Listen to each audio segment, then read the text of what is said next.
Assalamu alaikum dear students. Here your lab instructor engineer Rabia Siddiq. Today experiment is experiment 9 to understand the wrist movement analysis using OpenSim software.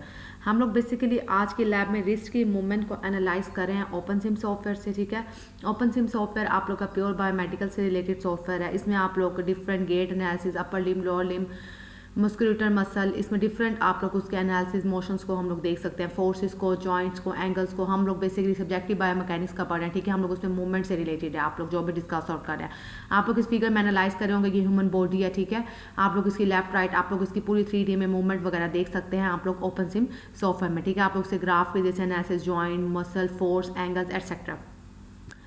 Lab outline is the lab objective, equipment needed, theoretical background, software implementation, and then the result. The lab objective is the wrist joint movement.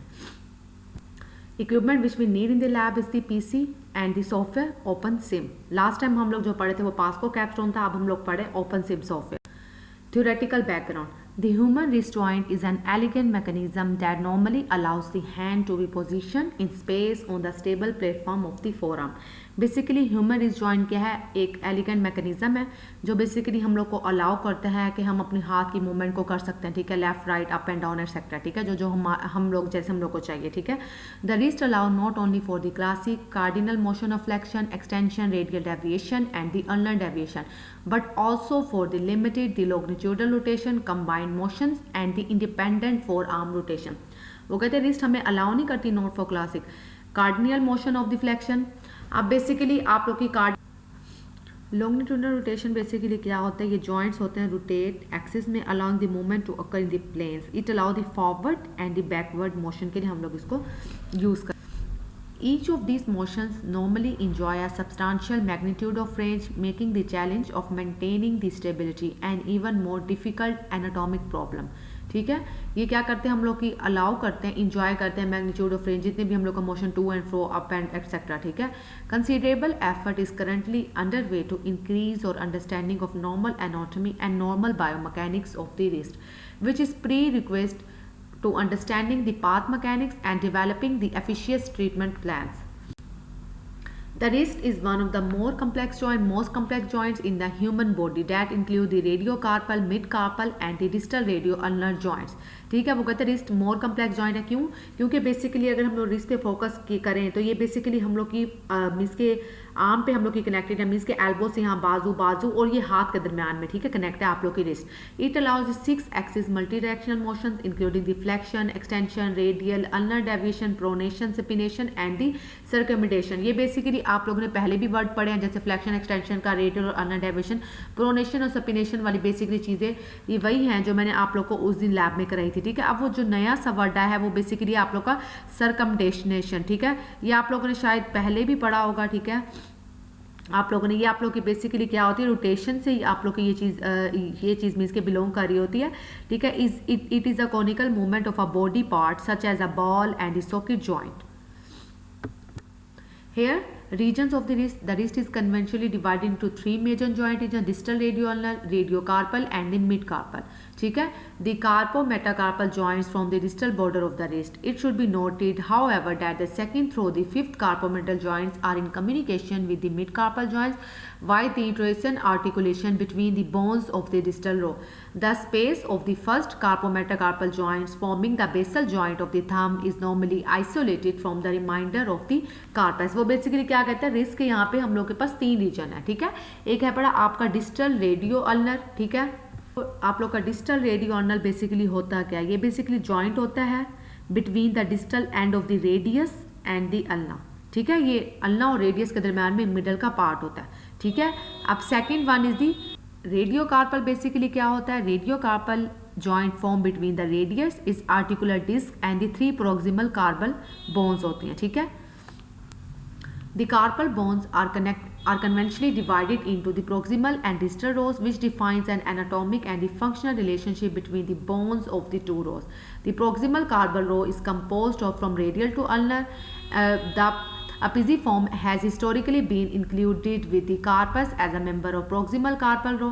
However, its role as a carpal bone versus that of the sesamoid bone at the intersection of tendons of flexure carpi has placed its inclusion in the here in this figure you see that the wrist extension of the points, ठीक है, ये basically उन्होंने क्या किया है, ए part में आप लोग को जो हाथ दिख रहा है, ठीक है, हाथ दरम्यान में रिस्ट है, ये बेसिकली जो बी पार्ट में फिगर है उसके रिस्ट की इंटरनल स्ट्रक्चर उन्होंने दिखाया यहाँ पर, ठीक है। दो wrist complex, the wrist consist of the two joints, radio carpal joint and the mid carpal joint, जैसे आप लोग को ए और बी फिगर पार्ट में शो हो रहे हैं, ठीक है। इन्होंने टर्म्स M1 M2 M3, ठीक है, मिड कार्पल जॉइंट्स को इन्होंने यहाँ पे रिप्रेजेंटेशन किया। The major contribution of the wrist complex is to control the length-tension relation into the relationship in the multi-articular hand muscles and to allow the fine adjustment of grip। वो कहते हैं major contribution of wrist क्या होती है, ये control करती है हमारी रिलेशनशिप को, अलाउ करती है एडजस्टमेंट ऑफ द ग्रिप, ठीक है। अगर हमने हाथ में कोई चीज़ पकड़ी है, बॉल पॉइंट पकड़ा हुआ है, अप एंड डाउन कर रहे हैं, तो उसको ग्रिप के हम लोग की हेल्पफुल करती है, ठीक है। Wrist muscle are design for balance and control rather than maximizing the torque production। Wrist complex as a whole is considerable biaxial with the motion of flexion and the ulnar deviation. Here, the ROM of entire complex is variable and reflect the differences in carpal kinematics, which could be due to the laxity, the shape of articular surfaces, and the constraining effect of the muscle. Here in this table you see that the wrist joint angles किस तरह से flexion पे होगा तो 65 से 85 degree होगा, extension पे होगा तो 60 to 85, रेडियल डेविएशन पे होगा तो 15 to 21 डिग्री में है, ठीक है। अल्नर डेविएशन में होगा तो 20 to 45 होगी। ये बेसिकली स्टैंडर्ड है। अब ये स्टैंडर्ड किस तरह से, अक्सर लोगों ने जब एक्सपेरिमेंट परफॉर्म किया तो उनके मुताबिक है, ठीक है। ये जनरल नहीं, हम इसको कह सकते हैं कि हम इसी रेंज के अंदर रह रहकर हम इसकी डेविएशन और उसको मेजर कर लेते हैं, ठीक है। स्टैंडर्ड के तौर पर हम इसको यूज़ कर The two joints rather than single joint complex provides large ROM with less exposed articular surface and the tighter joint capsule, less tendency for structural pinch at the extreme ranges, flattened multi-joint surface that are more capable of withstanding imposes the pressure। Here the movement of the wrist कौन से हो सकते हैं, ठीक है। Rotary motion है, flexion है, extension है, हाइपर एक्सटेंशन है, रेडियल डेविएशन है and the ulnar deviation. Joint structure of hand CM है, ठीक है, कार्पो मेटाकार्पल जॉइंट है, मेटा, ठीक है, MP है, और दी इंटरफ्लेंजल है, ठीक है। अच्छा, फ्लेंजल्स की आप लोग की फ्लेंजेस की 14 बोन्स है, ठीक है। मेटाकार्पल 5 बोन्स है और कार्पल की आप लोगों की 8 बोन्स है, जैसे इस फिगर में उसने शो किया हुआ है, ठीक है। येलो कलर में फ्लेंजेस है, ग्रीन कलर में मेटाकार्पस है, ब्लू कलर में carpal bone. Ligaments of the wrist complex क्या होते हैं? The ligamentous structure of the carpus is responsible for the articular stability as well as guiding and checking the motion between and among the carpus. In general, the dorsal ligament and the thin, the numerous molar ligament are thicker and stronger। अच्छा, ligament की अब दो types आ रही थी, एक्सटेंसिंग और interesting. अगर हम एक्सटेंसिंग parts की बात करते हैं बैरूनी से, तो वो कहते हैं connect the carpal to radius ulnar और मेटाकार्पल। जब इंटरेस्टिंग की बात करते हैं तो इंटरकनेक्ट किया गया आपस में कार्पल से। अब ये टेबल है, बेसिकली प्रॉपर्टीज है एक्सटेंसिंग एंड इंटरेस्टिंग, जो मैंने आप लोग को प्रीवियसली शो किया, उसमें कनेक्शन किस तरह से, ठीक है। एक्सटेंसिंग की हम लोग बात करते हैं तो carpal to radius ulna and proximally and the metacarpal joint, जैसे मैंने आपको पीछे बताया, ठीक है। इंटरेस्टिंग में इंटरकनेक्टेड कार्पल है, ये स्ट्रॉन्गर और लेस स्टिफ होंगे। जबकि न्यूट्रिशन की बात की जाती है तो कंटिन्यूअस वेस्कुलराइजेशन टिश्यूज है, थ्रोस साइनोविड फ्लूइड है। रिस्क ऑफ इंजरी इसमें हाई होता है, इसमें लो होता है। हीलिंग किस में होती है, फास्ट, और इसमें स्लो होती है। ये एक्सेप्ट हो रहा होता है फोर्सेस फास्ट। अच्छा, अब कॉमन इंजरीज कौन सी आ जाती हैं? हैंड और रिस्ट का डिस्कशन बार बार इकट्ठा किया जा रहा है। अक्सर मैंने नेट पर भी देखा, क्यों? क्योंकि आपको पता है कि हैंड आप लोग की रिस्ट से ही इंटरकनेक्टेड है, रिस्ट आप लोग की हैंड से इंटरकनेक्टेड है, ठीक है। Sprains and strains fairly common, metacarpal fracture and football, ulnar collateral ligament and the hockey, ठीक है। हॉकी आप लोग खेलते हुए रिस्ट फ्रैक्चर, ठीक है। Wrist in non dominated hand for golfers, carpal tunnel syndrome. अब जो हम सॉफ्टवेयर बेसिकली यूज़ कर रहे हैं आज की लैब में वो है OpenSim। Computer simulation are playing an increasingly important role in solving the complex engineering problems and have the potential to revolutionize the experimentally based medical decision making and treatment design। Basically क्या है, computer simulation को हम लोग use करते हैं software को। ये आप लोग का computer simulation OpenSim, SIM stand for simulation है, ठीक है। ओपन उसका बेसिकली में इसका प्लेटफॉर्म है, ओपन सोर्स है, ठीक है। उसमें क्या इंजीनियरिंग प्रॉब्लम है, बायोमेडिकल रिलेटेड ट्रीटमेंट डिजाइन, जैसे आप लोग देख रहे हैं, ठीक है। OpenSim encompasses a software framework for the human movement scientists, biomechanics, robotics, nutrition, orthosurgeon और many other human animal movement में हम इसको यूज़ करें, ठीक है। So this framework include the and user application with a graphical user interface like GUI। जैसे lab में भी आप लोगों ने पढ़ा होगा GUI विंडो पेयर होती है, ठीक है। इसमें आप लोग की कौन सी लैंग्वेजेस को सपोर्ट करता है? मैटलैब है, इसकी बैक पे प्रोग्रामिंग है और पाइथन है, ठीक है। A set of command line utilities है, a software development kit including the applications performing interface, API including application program interface and corresponding libraries. A standardized set of file format for defining and sharing the neuromuscular model and related data. A growing set of reusable models in this form is developed and published by various researchers. अब क्या है, इसी library में internal model build किया गया है, अब उसी मॉडल की हम लोग अपनी रिक्वायरमेंट के मुताबिक उसमें चेंजिंग कर सकते हैं, ठीक है। अच्छा, extending the capabilities of OpenSIM programmatically require a model level of C++ programming skills and knowledge of the OpenSIM API। इसमें जावा को भी सपोर्ट कर रहा है, ठीक है। एक्सटेंशन टेक्स टू फॉर्म्स, ठीक है। प्लग इन जब आप विंडो ओपन करेंगे सॉफ्टवेयर तो मैं आपको बताऊंगी। प्लग इन बेसिकली क्या करता है, that extend the existing set of tools and can be used for example with in the OpenSIM GUI graphical user interface. New programs that make use the OpenSIM API such as the special purpose GUI or additional command line utilities। वो कहते हैं अगर आप लोग ने new program करना हो तो आप लोग इसमें ओपन करके फाइल को लोड करेंगे, ठीक है। OpenSIM on command line tools are implemented the same way. Then they use the OpenSIM to load a specific model, execute a sequence of solver and report the results. Second, the OpenSIM libraries are written in C++ and assessed through an object-oriented programming.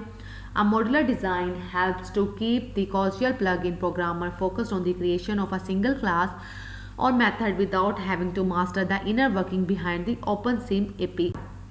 OpenSIM capabilities, OpenSIM enable ये क्या क्या कर सकता है, enable the construction of musculatal models, visualization of their motion and a set of tools for extracting the meaningful information. These tools include the inverse kinematics to resolve the internal coordinates from the available capital marker positions corresponding to known landmarks on the rigid segment. Inverse corresponding to known the landmarks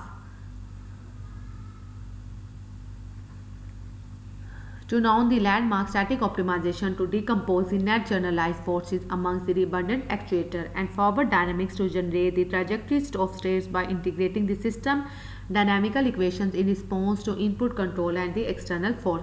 basically वो क्या बता रहा है, इसमें क्या क्या capacity है कि क्या क्या कर सकता है।